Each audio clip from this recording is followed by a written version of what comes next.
Apa kabar? Semoga kalian sehat dan sukses selalu dimanapun kalian berada. Teman-teman, kabar baik untuk percaturan Indonesia. Satu-satunya pecatur Indonesia, Iren Karisma Sukandar, yang sedang berjuang di Abu Dhabi International Chess Festival 2022 di kategori Master. Luar biasa banget Kak Iren setelah kemarin libur. Dan tadi malam dia mengalahkan pecatur kuat dari Armenia, Hovhannisyan Robert, teman-teman.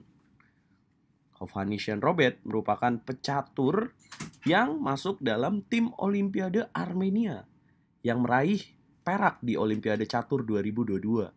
Dan Hovhannisyan Robert merupakan juara Armenia. Nah, keren banget ini, teman-teman. Gimana? Karena Iren berhasil mengalahkan Hovhannisyan Robert. Padahal dengan memegang buah hitam. Nah, langsung saja tanpa basa-basi kita simak aja permainannya. Pastinya akan banyak banget pelajaran yang bisa kita tiru dari pecatur putri andalan Indonesia ini.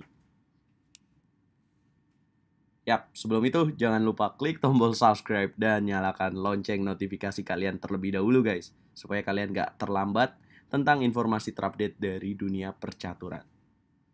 Hovhannisyan Robert, ini namanya emang agak sulit ya. Memulai dengan langkah E2, E4 dan dijawab Iren E5. Putih, Robert kuda ke petak F3, Iren kuda ke petak C6. Dan lawan Iren memilih pembukaan Spanyol atau Ruy Lopez dengan gajah ke petak B5. Iren A6, kemudian putih gajah 4, Iren kuda ke petak F6, putih rokade pendek. Iren melanjutkan Ruy Lopez opening dengan langkah teori, yaitu gajah ke petak F7, kemudian putih benteng S1, hitam B5, putih gajah B3, dan hitam D6. Nah, buat kalian yang belum tahu, teman-teman, pembukaan Ruy Lopez ini salah satu pembukaan tertua dalam dunia percaturan. Dan pembukaan ini menyajikan permainan yang sangat menarik. Nah, bagi pemain putih, gajah terang di petak B3 ini sebagai kekuatan. Nah, selanjutnya, Iren di sini bermain dengan teori sekali, dan ini perlu kita tiru bagaimana dia merespon pembukaan Ruy Lopez. Putih melanjutkan dengan C3, hitam rokade pendek, putih H3 mencegah gajah ke petak G4. Karena tadi udah C3, maka dia merencana untuk langsung mendobrak dengan D4.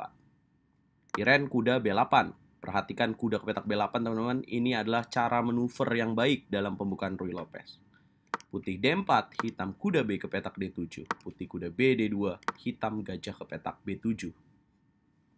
Putih gajah ke petak C2, hitam benteng E8. Putih kuda ke petak F1, manuver dilakukan oleh pecatur Armenia ini.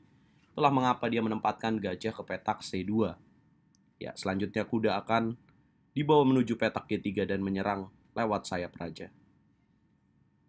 Iren merespon dengan gajah ke petak F8. Kemudian putih kuda G3, hitam G6. Kemudian putih A4, hitam gajah G7, putih gajah D3 mengganggu pion B5. Langsung ditahan dengan C6. Ya, mengapa Iren tidak memilih mukul saja, Bang? Ya, yang pertama itu salah karena itu akan membuat lemah pion di petak A6. So, C6 merupakan langkah yang harus dilakukan. Putih gajah ke petak E3, hitam menteri C7, putih menteri D2, hitam kuda F8.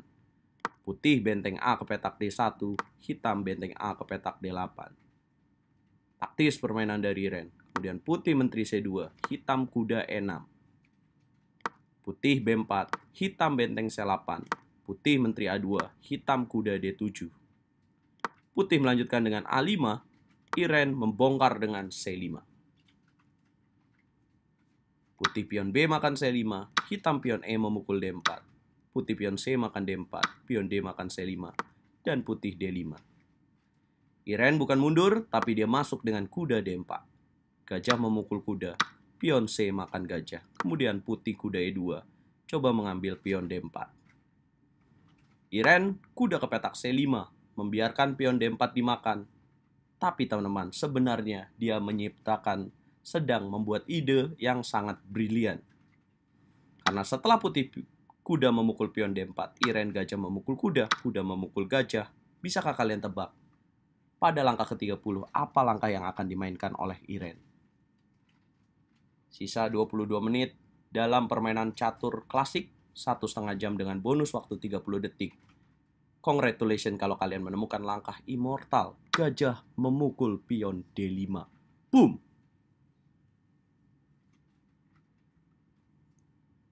What happened? Aya naon? Apa idenya? Yap, ketika putih menteri memukul gajah. Yang pertama kita perlu bahas, kenapa pion E tidak memakan gajah? Karena Iren di sini akan melakukan benteng memukul benteng, kemudian benteng memukul benteng, kemudian kuda memukul gajah. Maka Iren akan unggul dalam posisi ini. Artinya dia mendapat keuntungan 1 pion dari gajah memukul pion D5. Nah, dalam langkahnya, Robert menteri makan gajah, kemudian Iren benteng E ke petak D8. Bagaimana cara menteri putih menjaga kuda D4? Tidak ada, kecuali dia mau berkorban.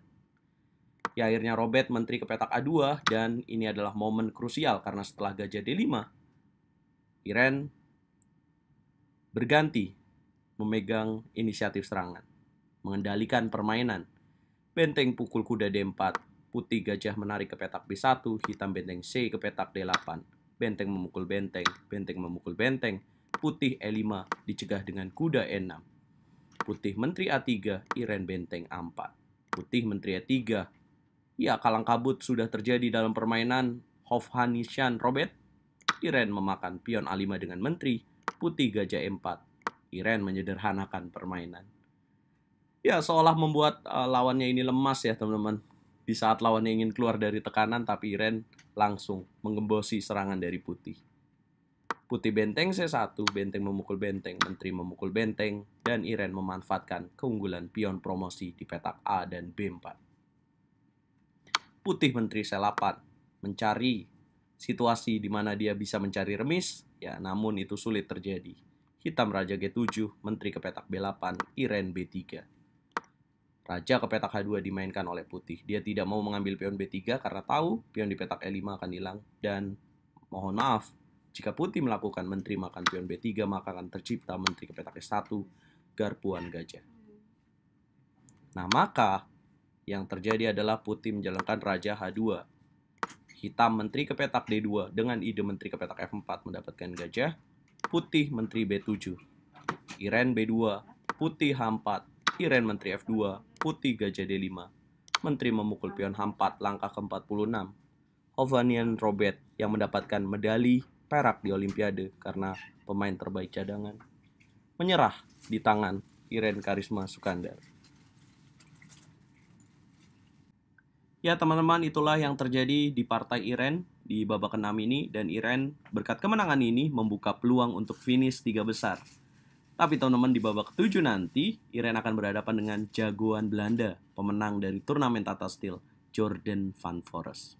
Jordan sering tampil dalam kejuaraan top level Grandmaster. Tapi ini Iren bos. Pastinya dia dalam performa yang bagus, dan mudah-mudahan Kak Iren bisa memberikan kejutan melawan Jordan van Foreest seperti apa yang dia lakukan di partai ini. Teman-teman, mari kita ngobrol di kolom komentar dan doakan yang baik-baik untuk perjuangan pecatur satu-satunya di turnamen ini, Iren Karisma Sukandar. Dukung terus Pecatur Indonesia. Jangan lupa like, share, komen, dan subscribe Catur Yes Indonesia. Jaya bosku. Semangat Kak Iren.